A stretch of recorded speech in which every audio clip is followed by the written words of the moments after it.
with you every moment of the day, so I need something that's organically alive all day long. I need a concentrated application that's going to give me something to do every day, all day long. And step 2 in itself is an application that I can do all day long, every day. If that's all I do is open up my mind and ask a power to be with me, I am full-fledged in these 12 steps in coming to believe in a power greater than myself. Think of what you're being given. We're all being given something that we never had before. And that is a way of life that's proven itself to work. It's giving you the best of both worlds. It's giving you religion and science, which they're saying, and philosophers have always said, when religion and science come together, that is the point when man will start to truly change and have a way of life and have a different world. When religion and science, see, I found out for me through these 12 steps, I have to know how God's universe works, how God's world works. The scientific application is not that complicated. If you're an omniscient creator, why would you want complexity? Seems to me you'd want efficiency and simplicity. So there has to be ability for each and every one of us to understand the way that God works. In that concept, in step 2, I had to realize that God has a body just like I have a body. And God has a mind just like I have a mind. And if I'm made in the image of my own creator, I had to look at what that meant. You see, because if I think in terms of the image of my own creator, I'm thinking 10 fingers, 10 toes.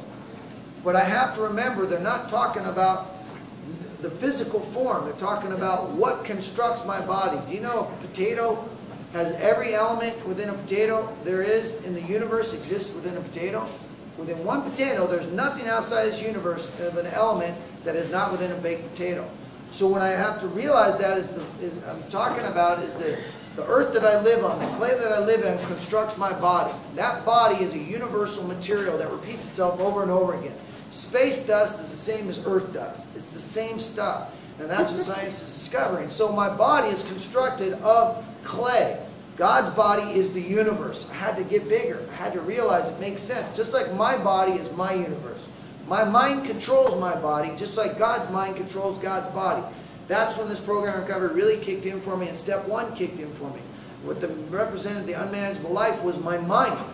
And my mind is not limited to time or space, so I had to start exploring scientifically, what is the mind? What is my mind? How does it work? And then I start to hear things like, well, there's a subconscious element that we're talking about. Some guy named Freud said, hey, there's things that exist below the level of consciousness. They're calling it an ego.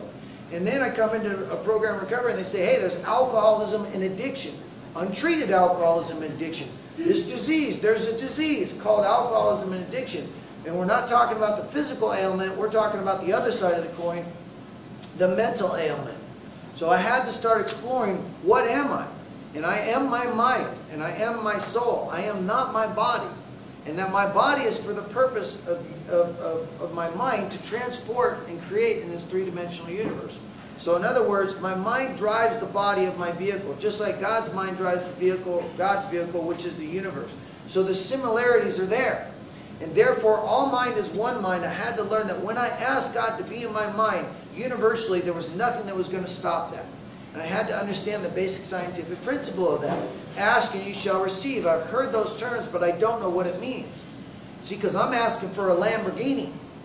But see, the Lamborghini has already been given to me. If it exists on this earth, in other words, I have the right to pick up any piece of dirt on this earth, unless I'm trespassing. But essentially, I can grab a piece of dirt and turn it into clay and make a vase if I want to.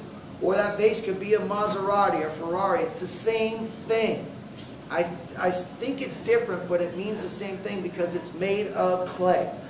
So I already have all the clay that I need to construct the life that I want. I got to stop living in a world where my outside circumstances dictate who I am. And I got to start living in a world where the internal workings of who I am is who I really am and who you are. How you are inside, your kindness, your meanness, your selfishness, your aggressiveness. Or are you kind? Are you living by spiritual principles? Are you trying to live in a world full of good people and good things? Because that's the world I'm trying to live in. And I had to realize that my inferiorities are lies. In other words, my ability to think that I don't measure up is because I'm not connected to a power greater than myself, and I'm living purely through the clay of my body. The clay of my body will come to this earth and it will stay in this earth. My soul, though, my soul will take the recordings of this life as it should be, and they're going to go with me wherever I go. Every one of us have to realize and have to recognize what is the purpose of life if it's not to help other human beings or become one with other human beings. So I had to learn in this program recovery is one simple principle. One person helping another person to become a better person.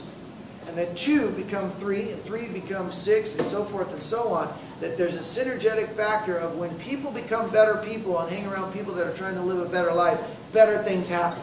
Just like when you're around the drug world and you're around bad people and you're doing bad things start to happen in your life. I have to realize that. So I'm around a flock of people that are trying to better their life. Therefore, I must feel that betterment within myself now.